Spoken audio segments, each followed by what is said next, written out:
We are family. We're lost in music. Frankie, we're all American. Uh, is there more? I like to see you reach your feet can keep. Okay, what else? Good evening and welcome to an evening with Sister Sledge. Woo! Tonight's a real special night.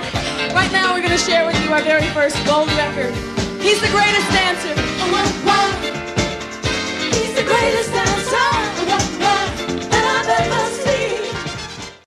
Yes, we're talking about Sister Sledge today and how they shaped music over time since the disco era in the 1970s with the great hit We Are Family all the way down, all the way through with so many hits.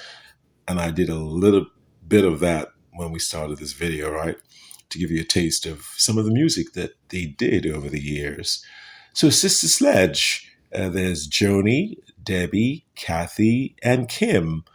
The sisters that did most of the singing, it seems. Most of the leads were Kathy and Joni, but people mostly remember the voice of Kathy for the big hits that the group has had. The outskirts of Frisco, I was cruising with my favorite gang. The place was so boring, filled without a sound. So, in the year 2024, the sisters are in their 60s. Kathy is 65, Debbie is 69, Kim is 66, and Joni would have been 67, but sadly she passed away in 2017. So between 1979 and the better part of 10 years or more, the group was traveling all over the world and getting hit after hit. And in time, this always happens in family groups because at some point, after being together for so long, then things can sometimes get strained between members of the group. And usually the person who is doing lots of the lead singing, they consider that there could be prospects for them as a solo artist. And that happened here, where Kathy was offered a solo deal and she went off on her own and had a solo career. The solo career was lukewarm. It was not as hot as they had expected.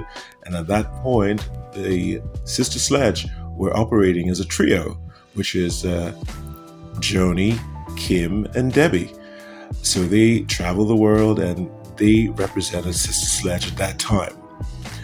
But after a while, things got more strained, and as the years went by and each sister wanted to do something different, then you had sisters leading their own groups. So at this particular time, there are two Sister Sledge groups out right now. One is led by Kathy Sledge, the other one is led by Debbie Sledge. Kim has sort of retired and she's not performing in any of the groups. And so that's what we have right now. And that can be confusing sometimes to people who want to buy tickets to watch Sister Sledge because they have to figure out which Sister Sledge, who is leading the group. Is it Debbie leading the group or is it Kathy leading the group? And so people have preferences, audiences have preferences out there for who they want to see. So if people prefer to see and hear Kathy, then they're more likely to want to see who that Sister Sledge group entails, and vice versa, also the case for Debbie. Part of why I'm doing this video is to not only focus on Sister Sledge, but also to more generally focus on groups that include siblings, and even groups that don't include siblings. The anticipation initially, you're all happy to start a group. Everybody's down with it. And you start off a group and things are great initially. And then over time, a lot of infighting can begin. And especially when it entails the lead singer, because sometimes the lead singer might feel that they're doing all the weightlifting for the group. And without their voice, the group may not be as big. And it's their voice that has put the group on the map. And then the other team members feel that, look, we're also part of this dynamic. We also play our role and so on.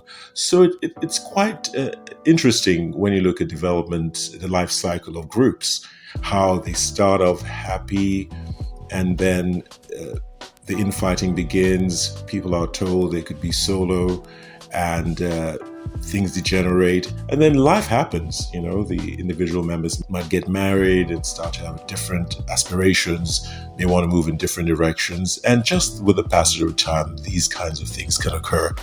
So you have a breakup of a group, or you have a hiatus of a group.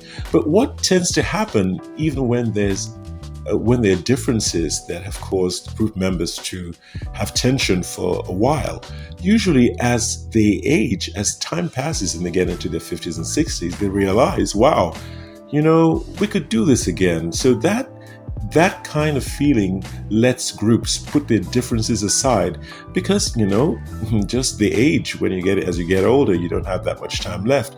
And they figure out, usually after many years have passed, that, you know, why were we fighting? Let's get back on the road. Let's do this again. And that's why you've seen so many bands, including Sister Sledge, who want to put maybe some differences aside and blend. So it would be nice to see Debbie and Kathy reform together as Sister Sledge.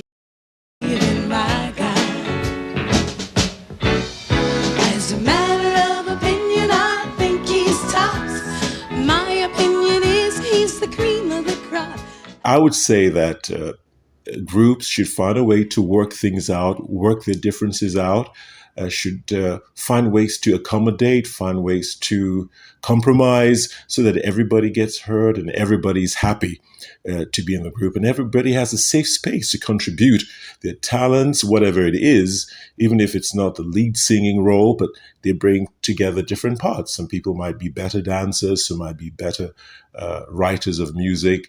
Some just offer a nice visual component. When you want to see a group that has 5 members, you want to see all 5 members, regardless of who's doing what sometimes. It's a group that you want to see, right?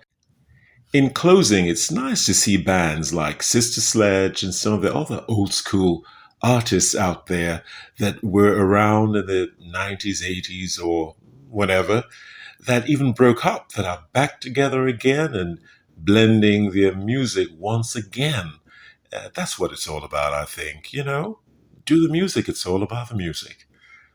Thank you very much again for listening to our presentation today. And just help us with your likes and subscriptions. We really appreciate it. Till next time, do take care.